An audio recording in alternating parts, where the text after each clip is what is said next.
전수검사는 방역과 의료 인력이 총동원되는 힘든 선택입니다만 지금은 감염된 채 돌아다니는 사람이 많은 상황입니다. 서울시는 콜센터나 교회처럼 밀폐되는 곳에 많은 사람들이 모이는 곳에서 일하는 분들, 또 누구를 만날지 모르는 버스, 택시기사를 전수조사하기로 했습니다. 이준범 기자가 보도합니다. 강서구 교회 관련 확진자는 175명으로 늘었습니다. 서울의 하루 신규 확진자는 378명. 이 가운데 절반 가까운 153명은 가족이나 지인과의 접촉으로 감염됐습니다.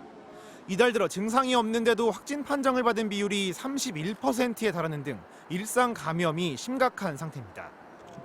결국 서울시가 감염 위험이 높은 직군에 전수검사를 실시하기로 했습니다. 종교시설과 요양시설, 음식점, 택배, 콜센터 등 밀폐, 밀집, 밀접 이렇게 산밀 공간에서 일하는 사람들과 필수 업종인 버스와 택시 등 대중교통 운전자들이 대상입니다. 증상 여부, 확진자 접촉 여부와 상관없이 무료로 검사를 받을 수 있습니다. 현재 하루 10,000건대인 코로나 검사 건수도 하루 37,000명까지 끌어올리고 서울광장에도 임시 선별진료소가 추가 설치됩니다. 문제는 은퇴하거나 휴직한 의료인에게도 복귀를 호소할 만큼 손이 달리는 현장 의료 인력입니다. 의사, 간호사, 간호조무사, 임상병리사 등 의료 전문 자격증을 보유하고 계신 시민 여러분께 간곡히 호소드립니다. 여러분의 참여가 위기에 빠진 공동체를 구하는 서울시는 서울시립대 기숙사에 병상 520개를 확보하는 한편 다른 대학들과도 병상 마련을 위한 협의에 들어갔습니다. MBC 뉴스 이준범입니다. 오거돈 전 부산시장에 대해 사전 구속영장이 청구됐습니다. 여직원 강제추행 혐의를 받고 있죠. 지난 6월 구속영장이 한 차례 기각된 뒤 검찰이 6달 만에 재청구한 건데 그 사이 혐의를 입증할 새로운 증거를 찾은 것 아니냐는 추측이 나옵니다. 송광모 기자입니다. 여직원 강제추행 혐의 등을 받는 오거돈 전 부산시장에 대해 검찰이 사전 구속영장을 다시 청구했습니다. 지난 6월 구속영장이 기각된 지 6달 만입니다. 검찰은 영장을 재청구한 배경을 밝히진 않았지만 강제추행 혐의 외에 추가 혐의를 입증할 증거를 찾은 것 아니냐는 관측이 나옵니다.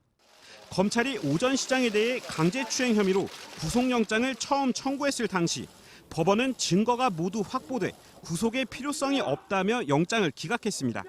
추가 수사를 벌인 검찰은 지난달 20일 부산시청 인사과와 신진구 대외협력보좌관 사무실을 압수수색했습니다.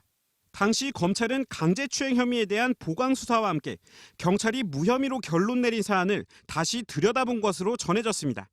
앞서 경찰은 강제추행 혐의와 오 전 시장이 선거 전 사건 무마를 위해 직권을 남용했는지 여부 등을 조사했습니다.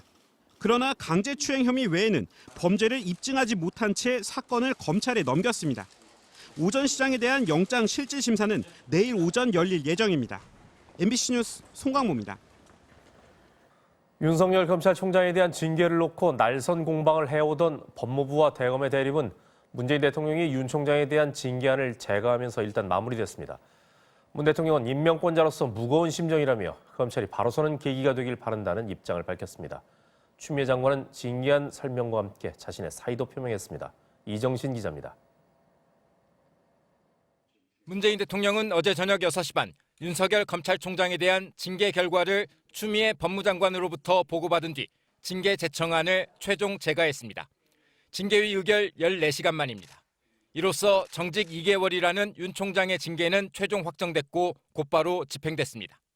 당초 절차에 따라 제가만 할 거란 예상과 달리 문 대통령은 임명권자로서 무거운 심정이다, 국민들께 송구하다며 검찰이 바로 서는 계기가 되길 바란다는 입장도 함께 밝혔습니다. 검찰총장 징계를 둘러싼 혼란을 일단락짓고 법무부와 검찰의 새로운 출발을 기대한다고 말했습니다. 그런데 징계안을 설명하던 추 장관이 문 대통령에게 전격적으로 사의를 표명했습니다. 청와대 관계자는 추 장관 본인이 개혁입법 등 소임을 다했다고 판단한 것으로 보인다고 배경을 전했습니다.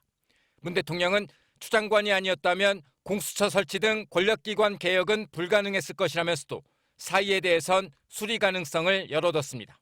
추 장관 본인의 사의 표명과 거취 결단에 대해서도 높이 평가하며 앞으로 숙고하여 수용 여부를 판단하겠다. 윤 총장 징계가 확정되고 추 장관이 사의를 표명함에 따라 양측의 극한 충돌로 빚어진 전국 혼란도 수습의 길로 접어들 거란 기대가 나오고 있습니다. MBC 뉴스 이정신입니다. 북한 인권 결의안이 2005년부터 시작돼 올해로 16년째 유엔 총회에서 채택됐습니다. 이 결의안에는 북한의 조직적이고 광범위한 인권 침해를 가장 강력한 용어로 규탄한다는 내용이 담겨 있습니다. 북한은 즉각 반발했습니다. 강민구 기자입니다. 유엔 총회는 현지 시간 16일 미국 뉴욕 유엔 본부에서 본회의를 열고 북한 인권 결의안을 표결 없이 컨센서스, 즉 전원 동의로 채택했습니다. 유엔의 북한 인권 결의안 채택은 2005년부터 시작돼 올해 16년째. 컨센서스로 채택된 것도 올해 7번째로 그만큼 북한 인권 상황에 대한 국제사회의 부정적 여론이 크다는 뜻으로 풀이됩니다. 결의안은 북한의 고문과 성폭력, 자의적 구금, 조직적 납치는 물론 종교, 표현, 집회의 자유 제약을 지적하면서 조직적이고 광범위한 인권 침해를 가장 강력한 용어로 규탄한다는 내용을 담았습니다.